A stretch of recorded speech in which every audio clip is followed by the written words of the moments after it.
ಇಡೀ ಜಿಲ್ಲೆಯಾದ್ಯಂತ ಉತ್ಕೃಷ್ಟವಾಗಿರ್ತಕ್ಕಂಥ ತೊಗರಿಯನ್ನು ನಮ್ಮ ರೈತರು ಬೆಳೆದಿದ್ದಾರೆ.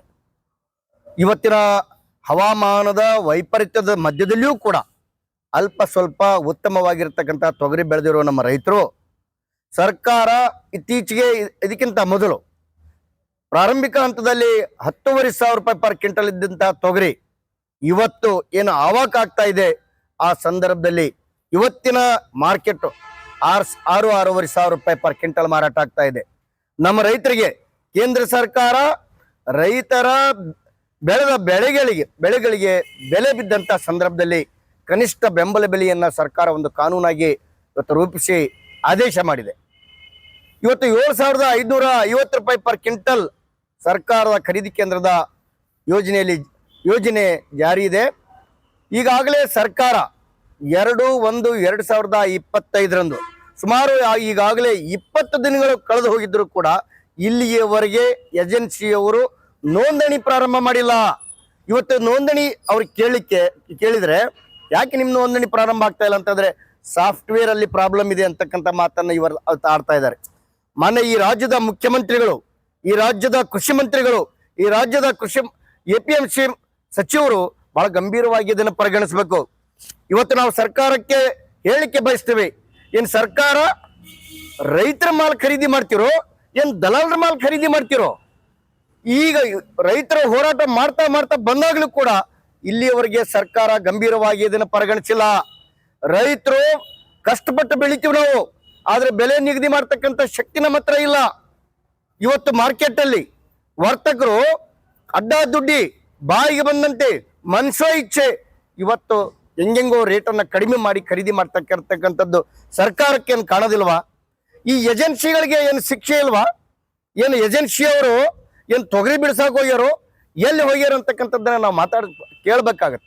ಇವತ್ತು ಸರ್ಕಾರ ಅವ್ರಿಗೆ ಆದೇಶ ಮಾಡಿದೆ, ನೋಂದಣಿ ಮಾಡ್ಕೊಡ್ರಿ, ಖರೀದಿ ಪ್ರಾರಂಭ ಮಾಡ್ರಿ ಅಂತ ಹೇಳಿದ್ರೆ ಸಾಫ್ಟ್ವೇರ್ ಅಲ್ಲಿ ಪ್ರಾರಂಭ ಆಗಿದೆ.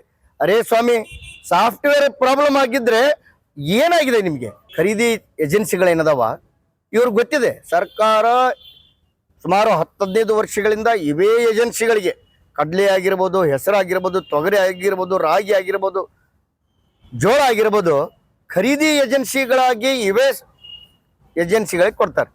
ಈ ಏಜೆನ್ಸಿಯವರಿಗೆ ಜ್ಞಾನ ಇಲ್ವಾ? ಕನಿಷ್ಠ ಜ್ಞಾನ ಇಲ್ವಾ? ಸರ್ಕಾರ ಆದೇಶ ಮಾಡುತ್ತೆ ಅನ್ನೋದಾದ್ರೆ ತಮ್ಮ ಸಾಫ್ಟ್ವೇರ್ ಅನ್ನ ಯಾವಾಗ ಪ್ರಾರಂಭ ಮಾಡಬೇಕು, ಯಾವಾಗ ತನ್ನ ಕೆಲಸವನ್ನು ಪ್ರಾರಂಭ ಮಾಡ್ಬೇಕಂತಕ್ಕಂಥ ಜ್ಞಾನ ಇಲ್ವ ಇವರಿಗೆ? ರೈತರ ವಿಚಾರಗಳು ಬಂದಾಗ ನಾವು ಇವತ್ತು ಇಲ್ಲಿ ಪ್ರಶ್ನೆ ಮಾಡ್ಬೇಕಾಗತ್ತಾ?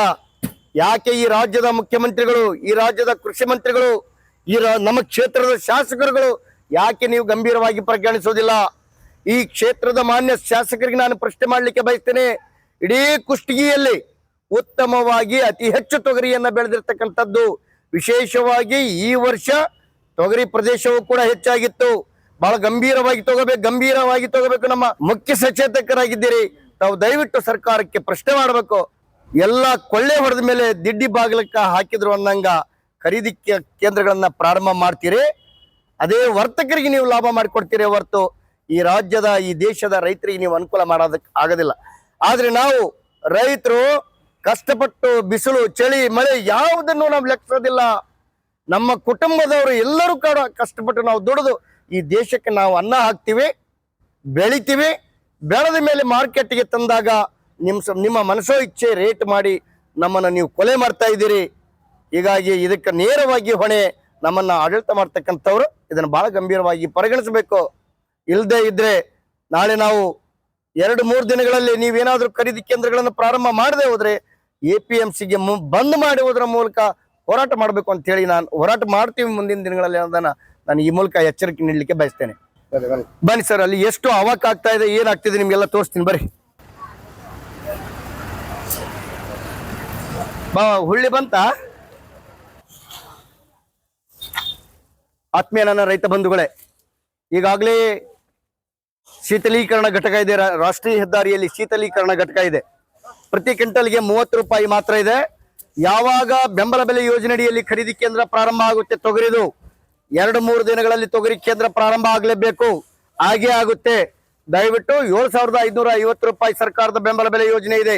ಇವತ್ತು ಮಾರ್ಕೆಟ್ ಅಲ್ಲಿ ಕೇವಲ 6,500 ರೂಪಾಯಿ ಇರೋದ್ರಿಂದ ಯಾವ ರೈತರು ಕೂಡ ದಯವಿಟ್ಟು ಆ ರೇಟಲ್ಲಿ ಕೊಡಬಾರ್ದು ಅಂತೇಳಿ ನಾನು ಈ ಮೂಲಕ ವಿನಂತಿ ಮಾಡ್ತೇನೆ. ಪ್ರತಿ ಕ್ವಿಂಟಲ್ಗೆ 30 ರೂಪಾಯಿ ಶೀತಲೀಕರಣ ಏನು ಘಟಕ ಇದೆ ನಮ್ಮಲ್ಲಿ ಅದರಲ್ಲಿ ಇಟ್ಕೊಳ್ರಿ, ಅದು ಹುಳ ಹತ್ತೋದಿಲ್ಲ. ಅದನ್ನ ತಡೆದು ದಯವಿಟ್ಟು ಈಗ ವರ್ತಕರು ಮತ್ತು ಮೇಲ್ಮಟ್ಟದಲ್ಲಿ ಏನು ದರ ಬಿದ್ದು ಹೋಗಿದೆ, ಈ ದರದಲ್ಲಿ ದಯವಿಟ್ಟು ಯಾರು ಮಾರಾಟ ಮಾಡಬಾರ್ದು. ತೊಗರಿ ಬೇಳೆ ಬಹಳ ಅವಶ್ಯಕವಾಗಿರ್ತಕ್ಕಂಥದ್ದು, ಎಲ್ಲರೂ ತಿಂತಕ್ಕಂಥ ಆಹಾರ ಪದಾರ್ಥ ಆಗಿರೋದ್ರಿಂದ ಇದಕ್ಕೆ ಮುಂದಿನ ದಿನಗಳಲ್ಲಿ ಉತ್ತಮವಾಗಿರ್ತಕ್ಕಂಥ ಬೇಡಿಕೆ ಇದೆ, ದರ ಇದೆ. ದಯವಿಟ್ಟು ಉತ್ತಮ ದರದಲ್ಲಿ ನಮ್ಮ ರೈತರು ಮಾರ್ಕೋಬೇಕು, ಯಾರು ಅಡ್ಡ ದುಡ್ಡಿ ರೇಟಲ್ಲಿ ಮಾರ್ಕೋಬಾರ್ದು ಅಂತೇಳಿ ನಾನು ಈ ಮೂಲಕ ರೈತರಲ್ಲಿ ವಿನಂತಿ ಮಾಡ್ತೀನಿ.